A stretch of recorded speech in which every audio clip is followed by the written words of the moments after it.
Hey guys, Kurt here, and today I want to talk about what makes a spiritual person. Let me give you an example of where I'm going to be coming from with this. A person who makes a point of not engaging in gossip or judging,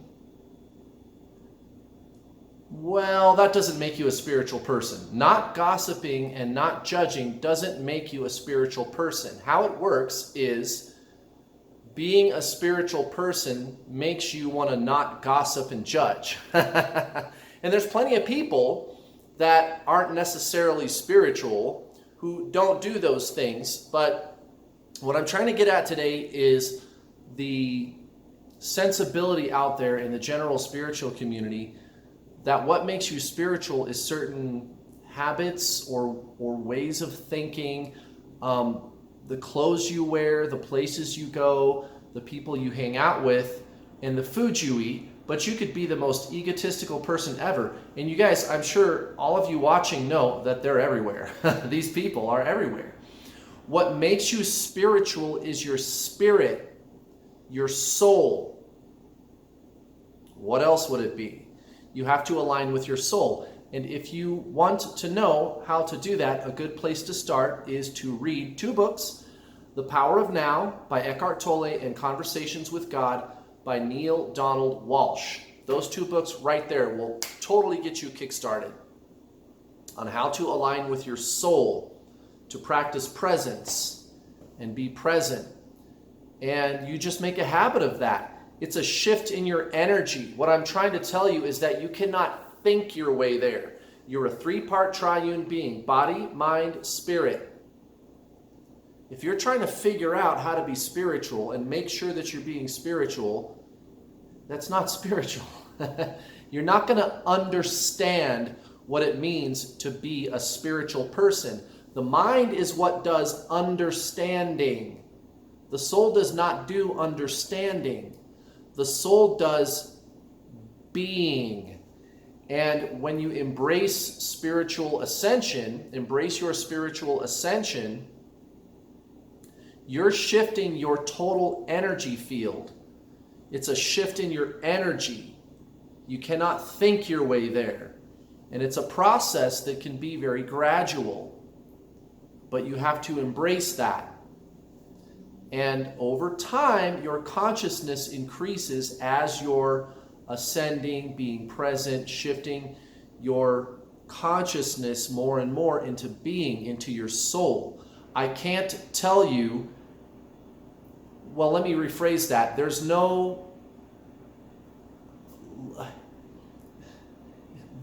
instructions for that. You just have to be present, and you have to keep doing that and be persistent about it.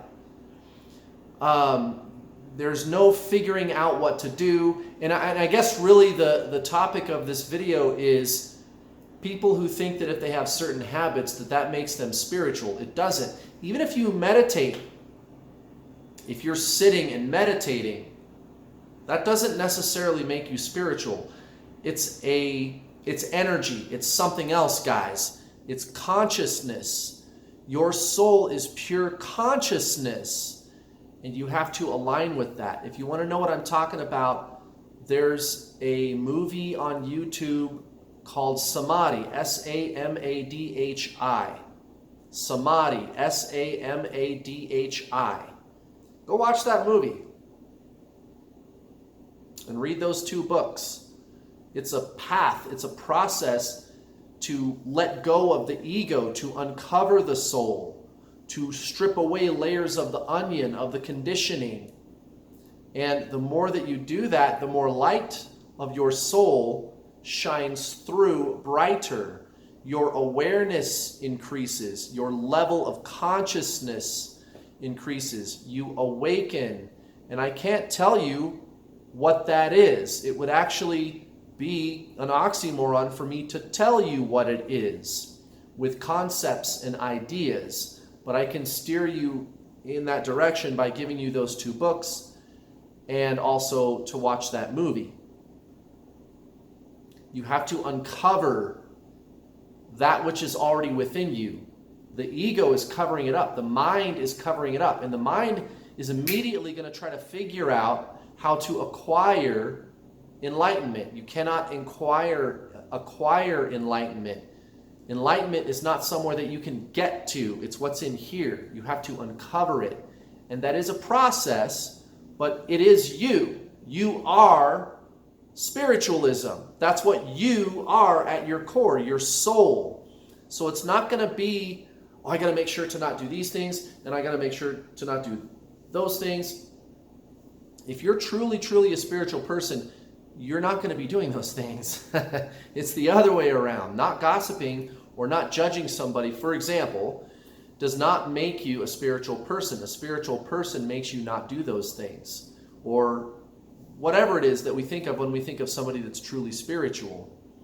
And reading tarot cards, working with metaphysical energy, that does not make you spiritual either. Those are fine things to do, but those are metaphysical, guys. Those are of the same realm of the mind, the astral body. Okay? Physical body, mind, spirit. Well, the mind is really what controls your astral body. And the astral body is your chakras. It's where telepathic gifts originate from, telepathy, right? Reiki workers who work with metaphysical energy, that's all housed in your astral body, which is controlled by the mind. Those things are okay to do. Astrology, tarot, Reiki, Kundalini experiences, great, no problem. But those are metaphysical.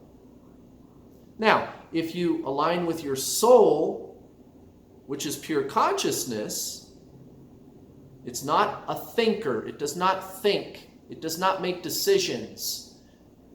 If you align with your soul, the other two components of the three-part triune being work better. How about that? They work better. They work much more smoothly. And you're just going to want to do things that spiritual people do. So before you go out and buy into a certain lifestyle or something that you think is going to make you spiritual, there's some food for thought for you. Notice the irony in what I just said. Food for thought, right? Thanks for watching, guys. Happy Tuesday.